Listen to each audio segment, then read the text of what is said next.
Hey, it's NPR's Book of the Day. I'm Andrew Limbong. The disillusionment of the American dream is a pretty common theme throughout American literature.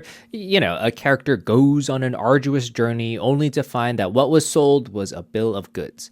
And that journey can take many forms. In Marisa Kashino's novel, Best Offer Wins, that journey is buying a home. After the break, Kashino talks to NPR's Miles Parks about how what home ownership represents is changing, and why trying to find happiness in material things is a losing game. This message comes from BetterHelp. The holidays are a time of traditions, like making your grandmother's pudding recipe or watching that movie you've seen 1,000 times. Incorporating therapy into your life can help you take time for yourself during what can be a joyful but sometimes tough time of year. And by caring for yourself, you can show up more for the important moments. This December, start a new tradition by taking care of you. Visit betterhelp.com/NPR for 10% off. This message is sponsored by DSW, the birthplace of the humble brag. Full of all kinds of shoes that get you at prices that get your budget. And when there are never-ending options for every style, mood, occasion, and budget, there is unlimited freedom to play. And that's something to brag about. So go ahead, stock up on fresh sneakers from your favorite brands, or try those boots you always secretly knew you could pull off. Find the shoes that get you at prices that get your budget. DSW, let them surprise you. Buying a home is extremely stressful. It's often the biggest financial decision most people will ever make, and that can make people go a little bit nuts in the process. Sound like you? Then you might have something in common with the main character of Marisa Kashino's new novel, Best Offer Wins.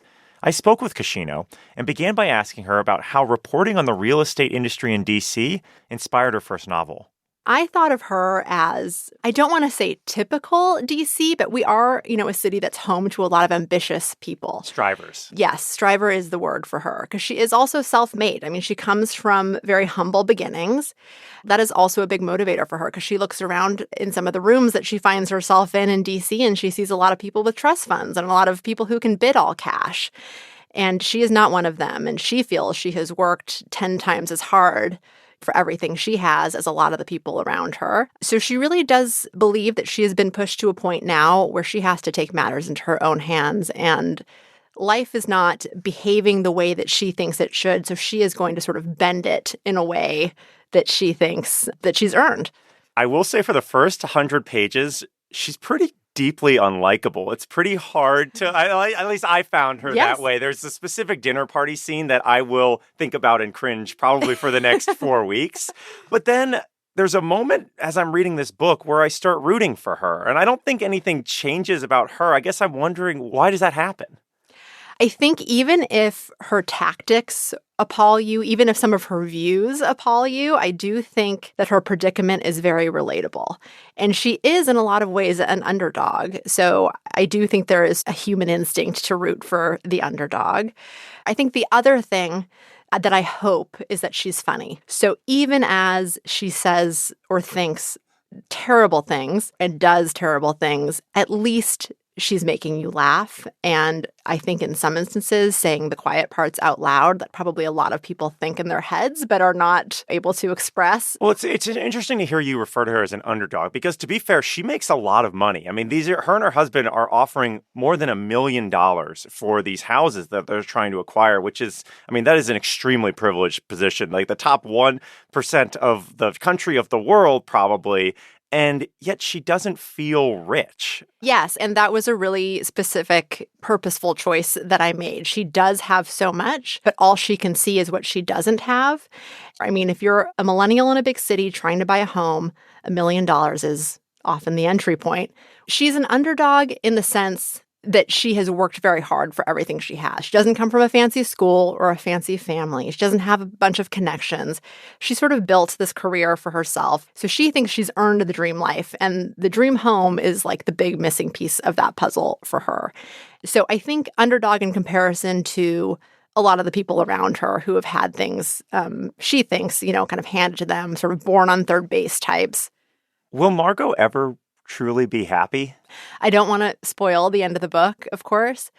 But yeah, I think probably not. I mean, I think when you put so much weight into material things, making it as the things that are going to make you happy and fulfill you, I think that's sort of a losing game. The other thing that this book gets at is this very specific moment a lot of people experience in their late 20s, early 30s, because she's also trying to get pregnant throughout this book as well. And Right. there's this moment in early adulthood where you start feeling this pressure of like everyone else is getting something or moving forward. And if you're not getting there, then it starts to feel sort of the temperature starts rising internally for a lot of people. I mean, is this book about that period as well? Yes, and specifically that period as a woman.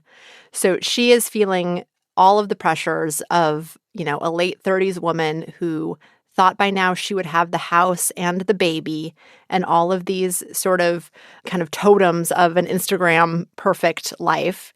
And it just has not fallen into place for her as easily or as quickly as she had hoped that it would. For Margot, that pressure cooker leads to a lot of internal rage. And this simmering rage is an engine for her that propels her through the book to do a lot of despicable things. I will say that writing that part of the character was incredibly fun and cathartic for me because, I think most women feel some degree of rage right now. I know I certainly do. And I think that piece of her character is something that will resonate for a lot of readers. Do you have any advice for people who don't yet own a home about navigating this? Because I will say it reads a little bit like a cautionary tale in terms of how people should think about it and whether they should think about doing this at all. Well, I'm so glad that you said cautionary tale and not playbook. No. Because I will say, if you decide to use this as a playbook, I'm going to wash my hands right now and say not my liable, responsibility. Not liable, yeah. Right. I think there has been a real shifting, or there is an ongoing shifting of what the American dream entails. I think most, elder millennials like me, we're at a point now where we're trying to hit these adult milestones. And for our parents, homeownership was sort of the centerpiece of the American dream, and for our grandparents. And I think for a lot of this generation, that still has been very unattainable. So I think there is a little bit of rethinking of what does homeownership actually mean? Is it that important? And so I think we're kind of living that in real time, actually. That's author Marisa Kashino. Her new book, Best Offer Wins, is out now. Thank you so much for talking with us. Yeah, thank you. This was so much fun. And just a reminder that signing up for Book of the Day Plus is a great way to support NPR's book coverage and public media. And you'll get to listen to every episode sponsor-free. So please go find out more at plus.npr.org/Book of the Day.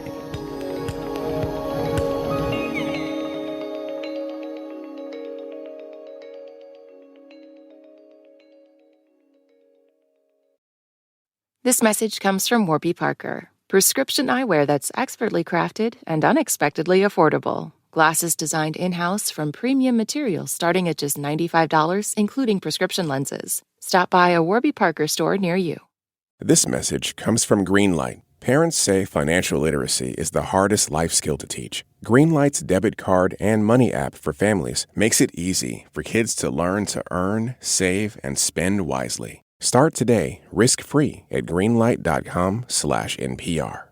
This message comes from Schwab. Everyone has moments when they could have done better. Same goes for where you invest. Level up and invest smarter with Schwab. Get market insights, education, and human help when you need it.